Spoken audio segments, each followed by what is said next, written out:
बिहार पंचायत चुनाव, हर चरण में अगला आचार संहिता।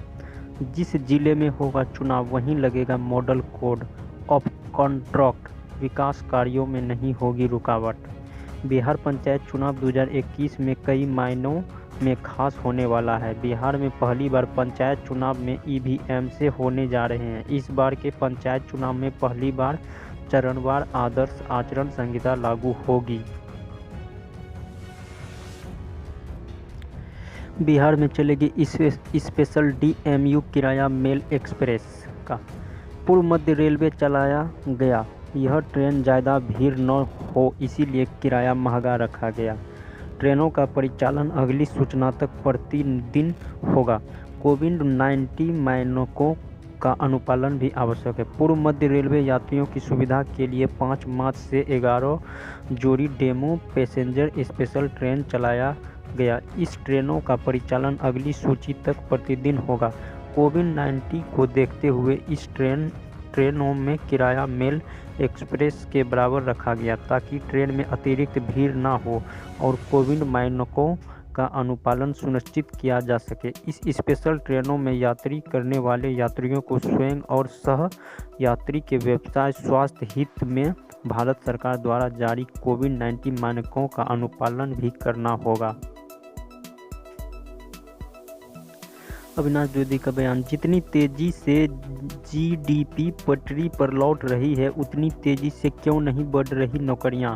बेरोजगारी खत्म करने में क्यों नाकाम रही सरकार? पिछले दिनों ट्विटर पर मोदी रोजगार 2 टॉप ट्रेड बन रहा है। इस ट्रेड पर 25 लाख से ज़्यादा ट्विटर हुए। हालांकि इस गैस टैग के ट्रेड करने की मुख्य वजह एसएससी के रिजल्ट से स्टूडेंट नाखुश होना था, लेकिन हाल ही में देश में कई राज्यों में एसएससी से अगले नौकरियों में भर्ती को लेकर भी प्रदर्शन हुए। ये घटना भारत की लगातार बढ़ती बेरोजगारी की समस्या की ओर इशारा करती है। साइबर अटैक पर नया दावा। चीनी हैकर्स ने मुंबई के साथ तेलंगाना में भी की थी ब्लैकआउट की साजिश। 40 सब स्टेशन को किया था टारगेट। केंद्रीय ऊर्जा मंत्री आर.के. सिंह के दावे के विपरीत अब तेलंगाना बिजली विभाग के अधिकारियों ने भी चीनी साइबर हमले का दावा किया। अधिकारियों के मुताबिक मुंबई के पिछले साल 12 अक्टूबर को चीनी हैकर्स ने पावर सप्लाई सिस्टम में सेंध लगाकर 12 घंटे ब्लैकआउट कर दिया था। उसी दिन तेलंगाना में भी 40 सब स्टेशन को भी हैक करने का टारगेट किया था। हालांकि कंप्यूटर इमरजेंसी रिस्पांस टीम से अलर्ट मिलने के बाद इसे असफल कर दिया गया।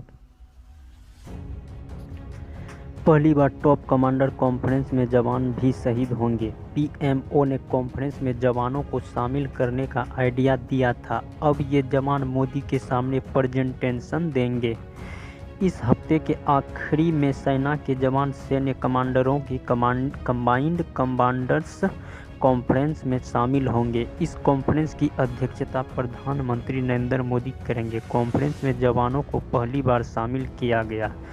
अब तक इसमें सेनाओं के प्रमुख और कमांडर इन चीफ रैंक के अफसर भी शामिल होंगे। अगला न्यूज। एमसीडी के 5 वार्डों में उपचुनाव। एएपी की 4 वार्डों में जीत, भाजपा से 1 सीट छीनी, 1 पर कांग्रेस का कब्जा। दिल्ली नगर निगम एमसीडी के 5 वार्डों में उपचुनावों के नतीजे आ गए। ये वार्ड 62 एन शालीमार बाग नॉर्थ, 8 ई कल्याणपुरी, 2 ई त्रिलोकनपुरी, 32 एन रोहिणी सी और 41 ई चौहान बगान हैं। इसमें से 4 वार्डों में एएपी प्रत्याशियों ने जीत दर्ज कराई। सिर्फ 1 वार्ड में चौहान बगान कांग्रेस के खाते में गया, जबकि भाजपा खाता भी नहीं खोल पाई। कोरोना वैक्सीनेशन का दायरा बढ़ा। सरकार ने कहा सभी प्राइवेट अस्पताल टीकाकरण में शामिल हो सकते हैं। अब 24 घंटे वैक्सीनेशन की सुविधा।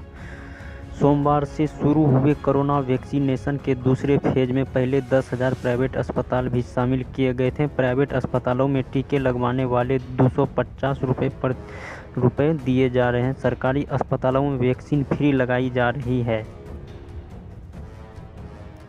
बंगाल चुनाव को लेकर बीजेपी की बड़ी बैठक।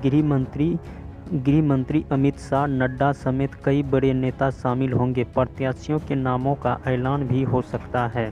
पश्चिम बंगाल में विधानसभा चुनाव के मज़ेदार आज बीजेपी की बड़ी बैठक होने जा रही है। इसमें गृह मंत्री अमित शाह, पार्टी के राष्ट्रीय अध्यक्ष जेपी नड्डा, पार्टी के प्रभारी कैलाश विजयवर्गीय समेत राज्य और केंद्र शासित संगठन के कई बड़े नेता शामिल होंगे। न्यूज़ एजेंसी ने सूत्रों के हवाले से बताया कि इस बैठक में चुनाव की रणनीति के साथ संभावित प्रत्याशियों के नाम पर भी चर्चा होगी।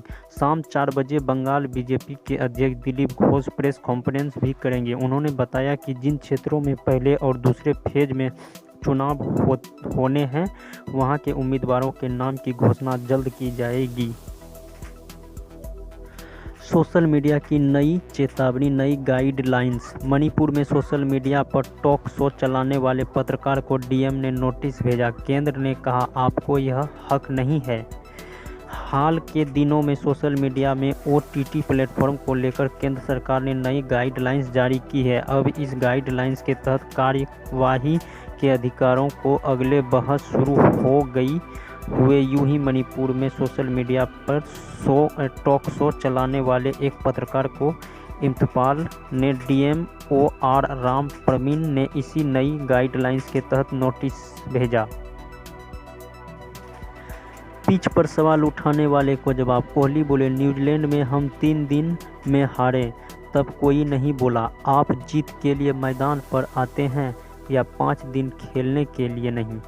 भारतीय कप्तान विराट कोहली ने पिच पर सवाल उठाने वालों को करारा जवाब दिया। उन्होंने कहा कि 2020 में न्यूजीलैंड के खिलाफ हम 3 दिन में टेस्ट हार गए थे, तब किसी ने कुछ नहीं बोला था। लोग कह रहे थे कि हमारे बल्लेबाजों ने बेकार खेला और अब पिच पर सवाल उठ रहे हैं।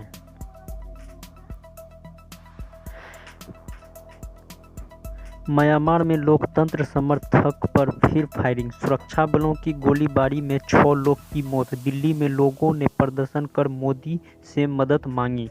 म्यांमार में सुरक्षा बलों ने गुरुवार को प्रदर्शनकारियों पर एक बार फिर फायरिंग की।